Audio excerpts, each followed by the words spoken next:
እሺ ሰዎች የምንሰራው ስራ የሚመቻችሁ ከሆነና በምላሹ ደግሞ እናንተኛም በትንሹ ማገዝ ከፈለጋችሁ ቻናላችንን ሰብስክራይብ ይህን ቪዲዮ ደግሞ ላይክ አድርጉት።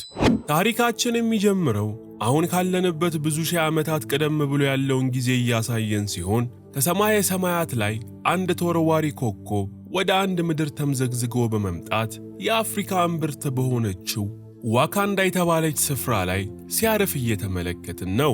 ተወርዋሪ ኮከቡ ዋካንዳ ላይ ከወደቀ በኋላ በዋካንዳ ውስጥ የሚኖሩ 5 ጎሳዎች ተወርዋሪ ኮከቡ በውስጡ ይዞት የመጣውን ምድር ላይ የማይገኝ ቫይብሬኒየም የተባለ ውድ ማዕድን የራሳቸው ለማድረግ ከፍተኛ የሚባል ጦርነት በመጀመራቸው ዋካንዳ በእርስ በራስ ጦርነት መታመስ ትጀምራለች።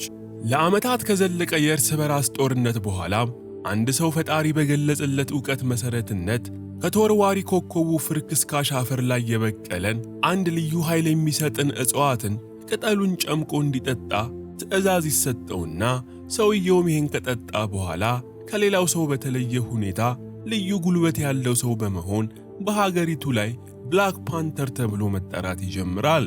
ከዚህም በኋላ ብላክ ፓንተሩ ኃይሉን በመጠቀም በዋካንዳ ላይ የተከናወነ ያለውን የእርስ በርስ ጦርነት በሙሉ በማስቆም ከነገሰ በኋላ ሁሉም የዋካንዳ ጎሳዎች ቫይብሬኒየሙን በእኩል እንዲጠቀሙ ማድረግ ቢጀምርም ከአምስቱ ጎሳዎች ውስጥ ግን ጂባር የሚባለው ጎሳ በብላክ ፓንተሩ አንገዛም በማለት ራቅ ወዳለ ተራራማ ስፍራ በማምራት የራስ ገዝ መንግስት መስርተው መኖር ይጀምራሉ። ከዚህም በኋላ የዋካንዳ ነዋሪዎች ቫይብሬኒየሙን በመጠቀም ራሳቸውን ከሌሎች ሀገሮች በላቀ ሁኔታ በቴክኖሎጂ እንዲሁም በስልጣኔ ያሳድገው ዋካንዳን ዓለም ላይ አሉ ከሚባሉ ሀገሮች ተርታ ያሰልፏታል።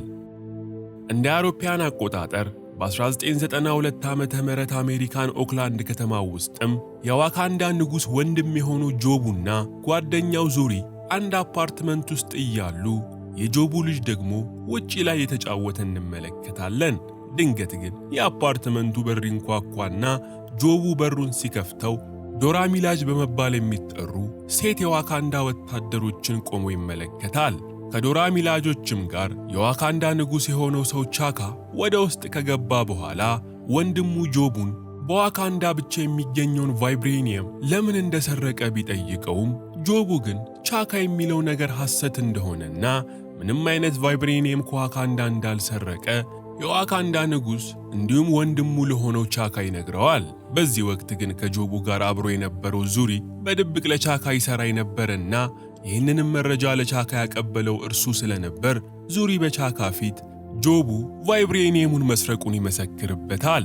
ጆቡም ያደረገው ነገር እንደተባነነበት ሲረዳ ጊዜ ቫይብሬኒየም የተባለውን ማዕድን እንደሰረቀ በማመን ነገር ግን ይህን ያደረገበት ምክንያት ቫይብሬኒየሙን ለረጅም ዘመናት ያህል የነሱ ሀገር ብቻ በብቸኝነት በመጠቀም እንዳበለጸጉበት ጠቅሶ ከአሁን በኋላ ግን ይህን ማዕድናቸውን ለሌሎች ደሃ የአፍሪካ ሀገራት በማጋራት እነሱም እንዲጠቀሙበት ስላሰበ እንደሆነ ይገልጽለታል።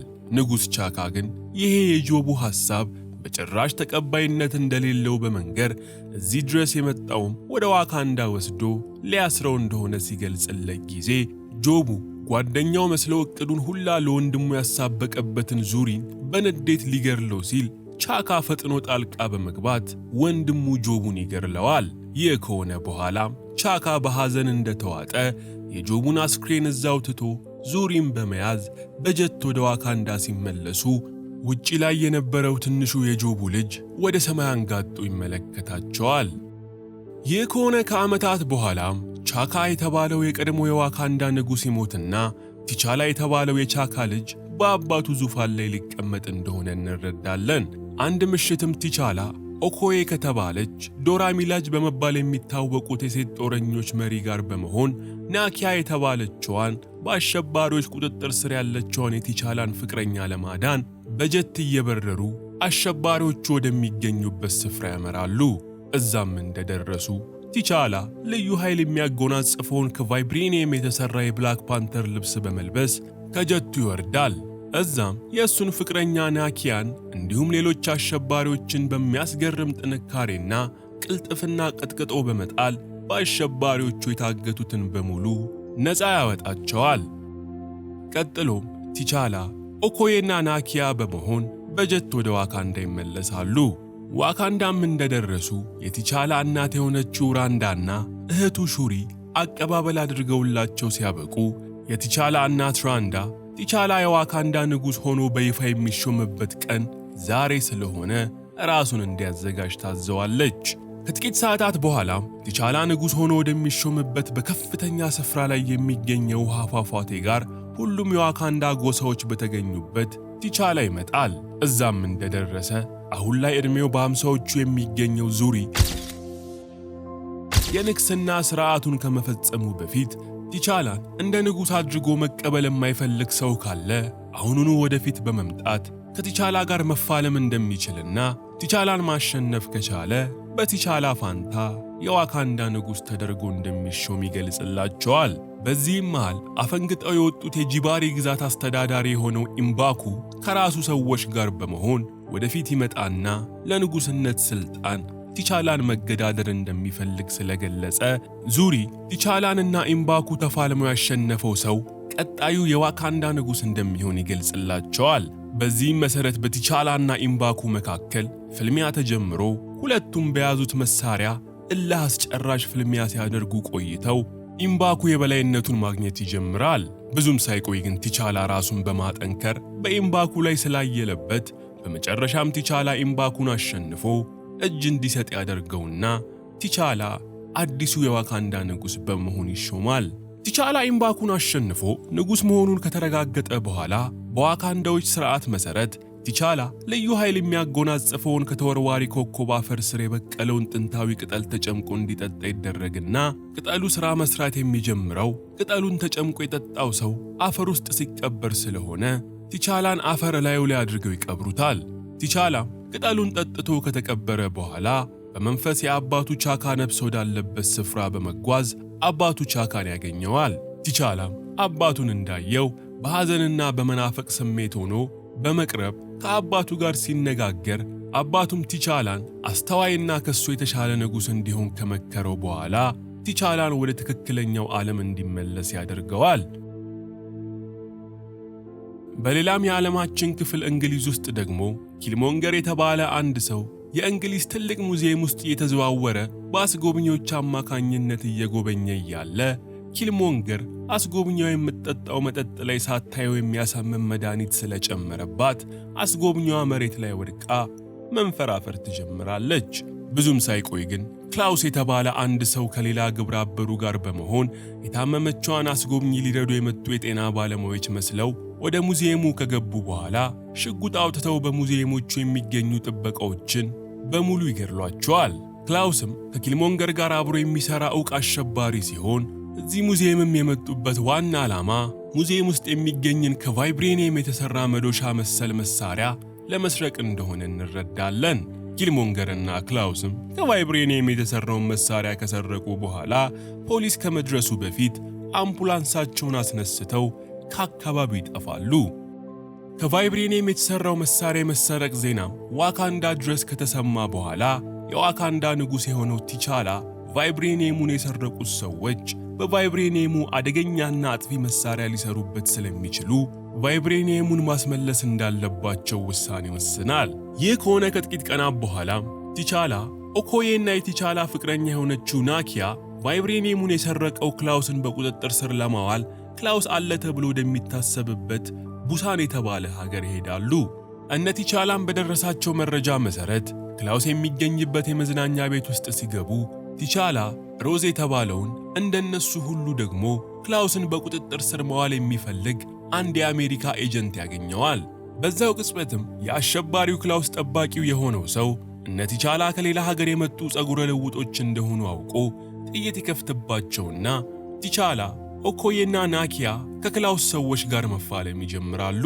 ክላውስም ግርግሩን ተጠቅሞ ከመዝናኛው ቤት በመውጣት በመኪና ማምለጥ ሲጀምር ኦኮዬና ናኪያ ደግሞ ክላውስ ከመጥፋቱ በፊት እነሱም በመኪና ይከተሉት ይጀምራሉ። ነገር ግን ክላውስ እነ ኦኮዬ ከኋላ እየተከታተሉት እንደሆነ በመመልከት ዓለም ላይ በጥቂቶች እጅ ብቻ የሚገኝን ከባድ መሳሪያ በመተኮስ የነ ኦኮዬን መኪና ከጥቅም ውጪ ቢያደርገውም እነ ኦኮዬ ግን በጣም በሚያስደንቅ ሁኔታ በሕይወት መትረፍ ይችላሉ። ቲቻላም ክለብ ውስጥ የሚገኙትን የአሸባሪውን የክላውዝን ሰዎች ደብድቦ ከጨረሰ በኋላ አንገቱ ላይ ባደረገው ሐብል አማካኝነት ልብሱን ወደ ብላክ ፓንተር ልብስ በመለወጥ ክላውስን ማሳደድ ይጀምራል። አሸባሪው ክላውስም የነኦኮየን መኪና ባወደመበት መሳሪያ ቲቻላንም ሊመታው ቢሞክርም ቲቻላ ግን እንደ ነብር ከፎቅ ፎቅ እየዘለለ በመሄድ የክላውስ መኪና ላይ ይደርስበትና ክላውስ ሲያመልጥበት የነበረውን መኪና ከጥቅም ውጪ በማድረግ ክላውስን በቁጥጥር ስር ያውለዋል። ከዚህም በኋላ ቲቻላ ክላውስን እንደሱ ሁሉ ሊይዘው ሲፈልገው ለነበረው የአሜሪካው ኤጀንት ሮዝ አሳልፎ በማስረከብ ሮዝ ክላውስን አስሮ የሰረቀውን ቫይብሬኒየም የት እንዳደረገ ማውጣጣት ሲጀምር እነ ቲቻላ ደግሞ ክላውስ ቫይብሬኒየሙን የት እንደሸጠው ለመስማት ሌላ ክፍል ሆነው መከታተል ይጀምራሉ። በዛው ሰዓት ግን ኪልሞንገር ለሱ ከሚሰሩ ሰዎች ጋር በመሆን እነ ሮዝ ክላውስን አስረው ቃሉን እየተቀበሉበት ወዳለው ቦታ በመምጣት ቤቱን አፈንድተው ከገቡ በኋላ ውስጥ ቤት የነበሩትን የሮዝ ሰዎችን በጥይት መፍጀት ይጀምራሉ። በተኩስ ልውውጡም ወቅት ኤጀንቱ ሮዝ ናኪያን አተርፋለሁ ብሎ ክፉኛ ሲቆስል ቲቻላ ደግሞ ኪልሞንገርን ለማስቆም በሚሞክርበት ወቅት ከባድ ኃይል ባለው መሳሪያ ተመትቶ ይወድቃል። እነ ኪልሞንገርም ክላውስን ከእስር ካስለቀቁት በኋላ ይዘውት ራቅ ወዳለ ስፍራ እንደሄዱ ክላውስ ከታሰረበት ስላስለቀቀው ኪልሞንገርን ሲያመሰግነው፣ ኪልሞንገር ግን ከእስር ያስለቀቀው በሌላ ምክንያት እንደሆነ በመግለጽ ሽጉጥ ያወጣበታል። በዚህም ጊዜ ክላውስ ፈጠን ብሎ የኪልሞንገር ፍቅረኛ ላይ ሽጉጥ በመደቀን እሱን ሊገድለው ካሰበ ቀድሞ ፍቅረኛውን እንደሚደፋለት ቢያስጠነቅቀውም ኪልሞንገር ግን ፍቅረኛውን ራሱ ተኩሶ ከገደላት በኋላ ክላውስን ክፉኛ ያቆስለዋል። ክላውስም ከአካባቢው ሮጦ ለማምለጥ ቢሞክርም ኪልሞንገር ግን ክላውስን ተከታትሎ ደርሶበት በሽጉጥ ይገድለዋል። እነ ቲቻላም በጣም ባስጊ ሁኔታ የተጎዳው ኤጀንት ሮዝን ይዘው ወደ ዋካንዳ እንደተመለሱ ዋካቢ የተባለው ከፍተኛ የጦር አመራር አሸባሪውና ቫይብሬኒየማቸውን የያዘው ክላውስን ሳይዙ በመምጣታቸው በእነ ቲቻላ በጣም ይበሳጫል። ሮዝም ምንም እንኳን የደረሰበት ጉዳት አስጊ የነበረ ቢሆንም የቲቻላ እህት ሹሪ ሀገራቸው ውስጥ ያለን የረቀቀ የሕክምና ቴክኖሎጂ በመጠቀም ሮዝን በጣም በፍጥነት ከጉዳቱ እንዲያገግም ታደርገዋለች። ቲቻላም ከዋካቢ እንደተለያየ በቀጥታ ወደ ዙሪ በመሄድ ቡሳን ከተማው ውስጥ አሸባሪው ክላውስን ካስመለጡት ሰዎች አንዱ የቲቻላ ቤተሰቦች ብቻ የሚያደርጉትን ቀለበት አንገቱ ላይ አድርጎ እንደነበር ለዙሪ ሲነግረው ዙሪ ቡሳን ውስጥ ያዩት ሰው ምናልባት ኪልሞንገር በመባል የሚጠራውን የአጎቱን የጆቡ ልጅን እንደሆነ ለቲቻላ ይነግረዋል። ዙሪም በመቀጠል ከረጅም ዓመታት በፊት ጆቡ ቫይብሬኒየምን ከዋካንዳ በመስረቅ ለሌሎች አገሮች ሊሸጥ ሲል በወቅቱ ንጉስና የጆቡ ወንድም በሆነው ቻካ እንደተደረሰበትና በዚህም ምክንያት በተፈጠረ ግብግብ ንጉሱ ቻካ ወንድሙ ጆቡን እንደገደለው ለቲቻላ ይነግረዋል። ዙሪም በሚያሳዝን ሁኔታ ውስጥ ሆኖ ጆቡ ከሞተ በኋላ ሁለቱም ኪልሞንገርን እዛው ጥለውት እንደመጡና ይህም ነገር እስካሁን እንደሚቆጨው ለቲቻላ ሲነግረው ቲቻላም አባቱ ቻካ ባደረገው ነገር እጅግ በጣም ያዝናል። ይህ ከሆነ በቀጣዩ ቀን ኪልሞንገር የክላውስን አስክሬን በመያዝ ወደ ዋካንዳ ለመግባት ሲሞክር ድንበር ላይ ዋካቢ ከተባለው የዋካንዳ ከፍተኛ የጦር አመራር ጋር ይገናኛል። ኪልሞንገርም ለዋካቢ የዋካንዳ መንግስት በጥብቅ ሲፈልገው የነበረው ክላውስን ገድሎ እንዳመጣላቸው ለዋካቢ ካሳየው በኋላ የእሱም ስም ኪልሞንገር እንደሚባልና የንጉሱ ቲቻላ ዘመድ እንደሆነ በመግለጽ ወደ ቲቻላ እንዲወስደው ዋካቢን ይነግረዋል። ቲቻላም ቤተ መንግስት ውስጥ እንዳለ ትላንት ዙሪ ሲነግረው የነበረው ኪልሞንገር የተባለው ለረጅም ዘመናት አሜሪካው ውስጥ የኖረው ያጎቱ ልጅ እንደመጣ ስለሰማ ቲቻላ ኪልሞንገርን ለማነጋገር ወደ ቤተ መንግስቱ እንዲመጣ ያደርጋል። ኪልሞንገርም በዋካቢ ታጅቦ ቲቻላና ሌሎች ዋካንዳ አመራሮች ያሉበት ቤተ መንግስት እንደገባ ራሱን እዛ ለተሰበሰቡት በማስተዋወቅ ለረጅም ዓመታት አሜሪካው ውስጥ የኖረው የጆቡ ልጅ መሆኑን ነግሮ አባቱ ጆቡ ያደርገው የነበረውን ቀለበት በማሳየት እዛ ያሉትን ሰዎች በሙሉ ያስገርማቸዋል። ቲቻላ ግን ይህን ነገር ቀድሞ ከዙሪ ስላወቀ ኪልሞንገርን ከዚህ ሁሉ ዓመታት በኋላ ለምን ወደ ዋካንዳ እንደመጣ ሲጠይቀው ኪልሞንገርም እዚህ የመጣው እሱን ተፋልሞ ስልጣኑን ለመረከብ እንደሆነ በከፍተኛ የራስ መተማመን ውስጥ ሆኖ ይነግረዋል። በዋካንዳ ባህል መሰረት ንጉስ ተፋልሞ የሚያሸንፍ ካለ ስልጣን መረከብ ይችል ስለነበር ኪልሞንገር ደግሞ የቲቻላ ያጎት ልጅ ስለነበር ይሄ መብት ነበረው። በዚህም ምክንያት ከዚህ በፊት እንደተደረገው ሁሉ ቲቻላና ኪልሞንገር ተራራ ላይ ወደሚገኘው ፏፏቴ ሄደው በሰዎች ሁሉ ፊት እንዲፋለሙ ይደረጋሉ። ፍልሚያው እንደተጀመረም ኪልሞንገር ለአባቱ ሞት ተጠያቂ የሆነውን የቻካ ልጅ ቲቻላን በንዴትና በእልህ ሲፋለመው ይቆይና ኪልሞንገር ቲቻላን ሊገድለው ከጫፍ ይደርሳል። በዚህ መሃል ግን ዙሪ ጣልቃ በመግባት ለአባቱ ጆቡ ሞት ተጠያቂ ሆነው እሱ እንደሆነ በማመን ኪልሞንገር ቲቻላን እንዳይገድለው ተማጽኖ ያቀርብለታል። ኪልሞንገርም ይህንን ሲሰማ ጊዜ ዙሪን ወቅቶ እዛው ከገደለው በኋላ አቅም አንሶት የወደቀው ቲቻላንም ክፉኛ በመውጋት ወደ ፏፏቴው ይወረውረዋል። የቲቻላን መሸነፍና ወደ ወራጅ ውሃ መወርወር ያዩት የቲቻላ እናትና እህትም በሁኔታው ልባቸው ክፉኛ ተሰብሮ እየየ ብለው ሲያለቅሱ ይቆያሉ። ይህ ከሆነ ከሰዓታት በኋላ ኪልሞንገር የቲቻላን ስልጣን ተረክቦ አዲሱ የዋካንዳ ንጉሥ በመባል ይሾምና ንጉሥ ሲኮን የሚጠጣውን ልዩ ኃይል የሚሰጠውን የእጽዋት መጠጥ ተዘጋጅቶለት በመጠጣት ኪልሞንገር አዲሱ የዋካንዳ ንጉሥና ብላክ ፓንተር ይሆናል። ከዚህም በኋላ ኪልሞንገር ልዩ ኃይል የሚሰጠውን ቅጠል ከዚህ በኋላ የሚመጣ ማንም ንጉሥ እንዳይጠጣው ስለፈለገ ከስሩ ያሉትን ሰዎች አዞ ቅጠሉን በእሳት እንዲያጠፉት ያስገድዳቸውና ሰዎቹም የተባሉትን ይፈጽማሉ። ነገር ግን ናኪያ የተባለችው የቲቻላ ፍቅረኛ እጽዋቱ ነዶ ከማለቁ በፊት የተወሰነ የእጽዋቱን ክፍል ሰርቃ ከቲቻላ እናት ራንዳ፣ እህቱ ሹሪ እንዲሁም ሕክምና ተደርጎለት ከዳነው ኤጀንት ሮዝ ጋር በመሆን ተራራማ ስፍራ ይሄዳሉ። የቲቻላን ቤተሰቦች ኪልሞንገርን ፍራቻ የጂባራ ጎሳ መሪ በሆነው ኢምባኩ ቤት ተደብቀው ሳለ ኢምባኩ በፍልሚያ ክፉኛ የተጎዳው ቲቻላን የውሃ ወንዝ ላይ ሲንሳፈፍ አግኝተውት የሱ ሰዎች እንዳመጡት ይነግራቸዋል።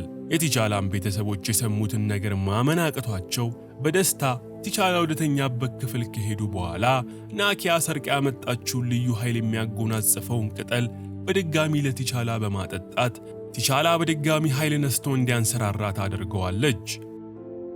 አዲሱ የዋካንዳው ንጉሥ ኪልሞንገር ደግሞ ቫይብሬኒየም ዓለም ላይ ለሚገኙ ከሱ ጋር ሊሰሩ ለተስማሙ የአሸባሪ ቡድኖች በመላክ ቫይብሬኒየምን ለአጥፊ መሳሪያነት እንዲውል ያቅድና እቅዱን ለማሳካት ቫይብሬኒየሞችን በጀት አስጭኖ ወደ ተለያየ ሀገር እንዲላኩ ትዕዛዝ ይሰጣል።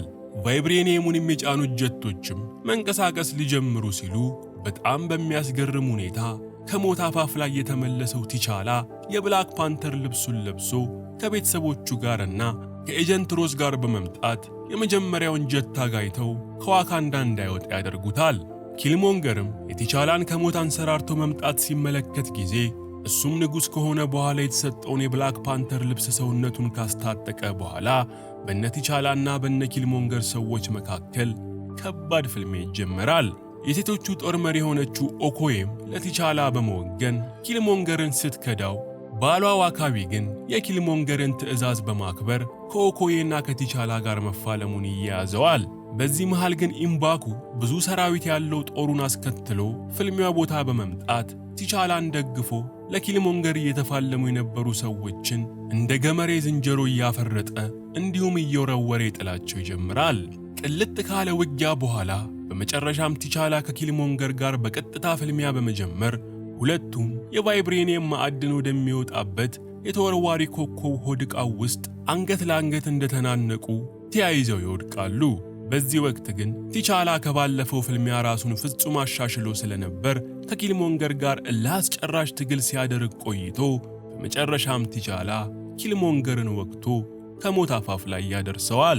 ነገር ግን ቲቻላ ምንም እንኳን ከኪልሞንገር ጋር ለመገዳደል ቢፋለሙም ዞሮ ኪልሞንገር ያጎቱ ልጅ ዘመዱ ስለሆነ ቲቻላ ኪልሞንገርን ዋካንዳ በሰፊው ወደምትታይበት ከፍታ ስፍራ ላይ ደግፎ በመውሰድ ኪልሞንገር ከተማዋን ለአንዴና ለመጨረሻ ጊዜ እንዲያያት ያደርገዋል። ኪልሞንገርም በልጅነት ዘመኑ ሊያድግባት ተመኝቶ ነገር ግን ያልኖረባት ዋካንዳን በስስት አይኑ ሲያያት ቆይቶ እዛው እንደተቀመጠ ነፍሱ ከስጋው ትለያያለች።